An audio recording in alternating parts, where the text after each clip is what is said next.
Hello, Ram Ram ji. आज सुबह इतनी बारिश के बाद आप देख सकते हैं कितना पानी आया है। मांडवा पुल का हाल।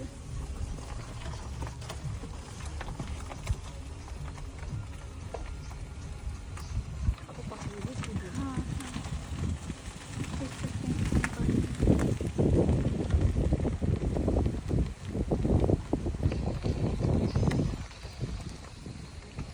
कितना बुरा